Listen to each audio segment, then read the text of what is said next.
Castendutch et le Football Club de Metz sont à Saint-Symphorien pour laver l'affront de l'année passée, lorsque le PSG s'était imposé ici à la même époque 3-0. Cette fois-ci, et devant un public tout acquis à sa cause, ce sont les Messins les premiers dangereux avec un coup franc d'Isaias, bien capté par Vincent Fernandez. Début de match équilibré, avec toutefois des occasions pour Metz. Tête de Roche, tête de Gaillot, de nouveau Gaillot pour Adam dans la surface de réparation. C'est passé à côté du but de Fernandez. 0-0 et première sortie à la 25e minute des Parisiens avec Leonardo pour Rai qui va tenter la frappe. Il a tiré Rai. Castendutch a dégagé, ce n'est pas terminé. Rai de l'autre côté, une tête de Pierre, frappe de Kennedy, le ballon dans les pieds de Leonardo qui contrôle et qui marque. But de Leonardo, première occasion, premier but et 7e réalisation depuis l'ouverture du championnat de Leonardo. Ricardo, lui, il est sur le banc de touche, l'entraîneur brésilien. Superbe plat du pied gauche.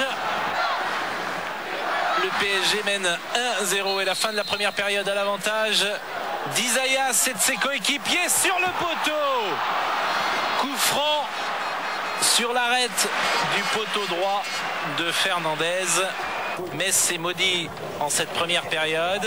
C'était une bonne première mi-temps. La deuxième sera moins spectaculaire. Le PSG mène, donc le PSG gère son avance. Tête de Traoré devant le but parisien.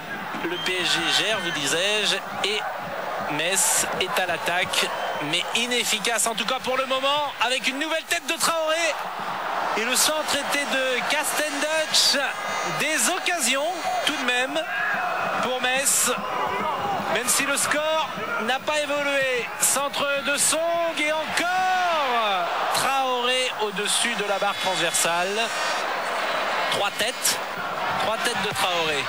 Vincent Fernandez, lui, joue avec un bandage autour de la tête car il a pris un coup avec Song sans trop de gravité, heureusement. Et la dernière occasion de cette partie est parisienne avec un mouvement à 3, Rai qui transmet à Julio César Deli Valdés. C'était la dernière occasion de briller dans cette rencontre. Monsieur Harel siffle la fin du match. Victoire sous les sifflets du Paris Saint-Germain 1-0 qui rappelle de plus en plus la version d'Arthur Georges. Ce n'est pas très spectaculaire, mais c'est d'abord efficace. Il n'y a pas tous les jours qu'on peut faire des matchs spectaculaires. Et on essaie de jouer le ballon.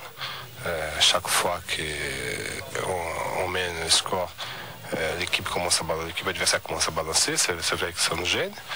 Mais c'était comme ça à Strasbourg, à Cannes, à Metz.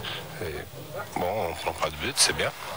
C'est vrai, le public est peut-être un peu déçu, mais nous sommes très contents. On a eu des occasions, Fernandez a fait quelques bons arrêts. Et il est certain que contre le PSG, on n'a pas beaucoup d'occasions et il faut les concrétiser.